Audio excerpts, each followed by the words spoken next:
The house smelled like cinnamon and pine that morning, the kind of scent that always reminded me of the Christmases I used to dream about as a little girl. Warm, joyful, filled with family.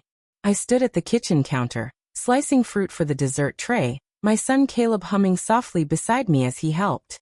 His curls bounced as he moved, and when he looked up at me with those big brown eyes, I felt the same mix of love and protectiveness that had carried me through every hard year. We were invited to my mother's house for Christmas for the first time in years. She had always kept a certain distance after I married James, my husband. James was kind, intelligent, patient, the kind of man who made people feel seen. But he was also a black man in a family that didn't think much beyond polite tolerance. When I told my mother we were expecting Caleb, her silence on the phone had been colder than any winter wind. Still, I thought time might have softened her. I was wrong. When we arrived that afternoon, the house was full of laughter and chatter. My sister Karen rushed to hug me, her perfume familiar and sharp, and my mother gave me a stiff smile, the kind that never reached her eyes. But Caleb ran straight to the Christmas tree, his face lighting up with wonder, and for a while, I let myself believe that maybe, just maybe, this Christmas could be different. Dinner went smoothly at first. Everyone complimented the food, exchanged gifts, and reminisced about old holidays.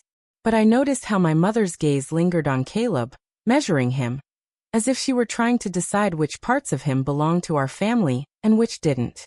She laughed when my brother's kids joked about Santa, but when Caleb spoke up excitedly about what he'd asked for this year, her smile faltered. It was subtle, but I saw it. I always saw it. After dinner, the children gathered near the fireplace to play while the adults moved to the living room. I was just pouring coffee when I heard my niece, Karen's daughter Emily, speak in that loud, innocent tone only children have.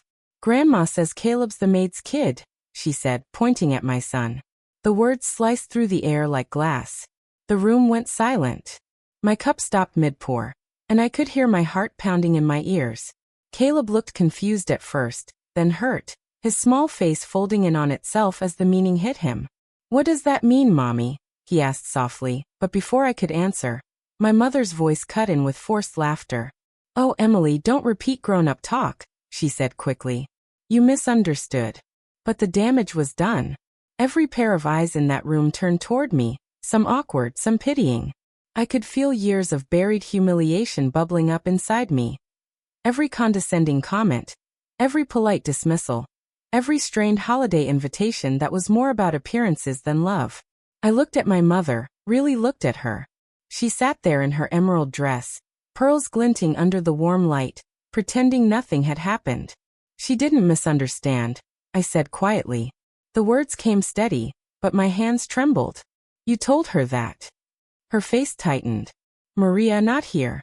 Let's not make a scene."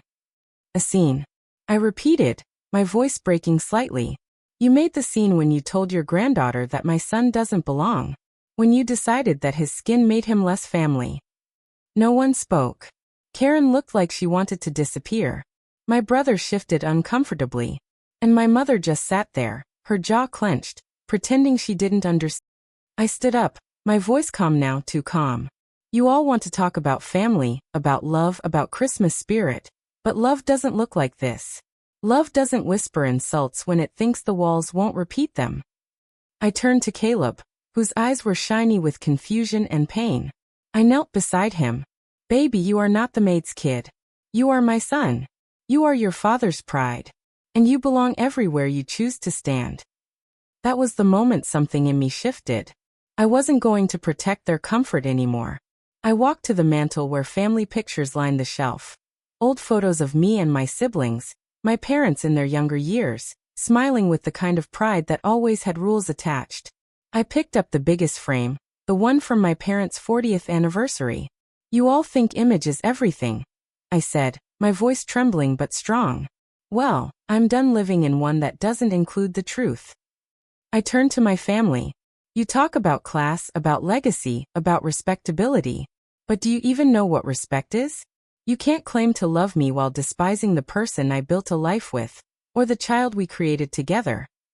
My mother's lips parted, but before she could speak, I continued. "I used to think if I stayed quiet, you'd accept us eventually. But silence doesn't earn respect. It feeds prejudice. Caleb squeezed my hand. His little fingers were warm and steady, stronger than I expected. In that moment, I realized he wasn't the one who needed protecting anymore. I was. From them. From their ignorance wrapped in tradition. I took my coat, gathered Caleb's things and turned to leave. My mother's voice called after me, brittle and shaking. Maria, you're overreacting. You can't let a child's words ruin Christmas. I stopped by the door and looked back. Christmas isn't ruined. We left without another word. The snow outside had started to fall, soft and silent, coating everything in white. Caleb looked up at me as we walked to the car. Mommy, why would Grandma say that? He asked again, his voice small. I knelt beside him in the snow, my eyes stinging. Because sometimes people don't understand love when it looks different from what they were taught. I said gently. But that's not your fault, baby. You just keep being you. That's the best answer there is. That night, as I tucked him into bed, I promised myself that I would never again ask for a seat at a table that made us feel small. I built a new tradition the next year. A Christmas filled with people who didn't care about skin, money, or last names. People who laughed with open hearts, who loved without conditions. Years later, when Caleb grew older and asked again about that night, I told him the truth. That was the day I stopped shrinking.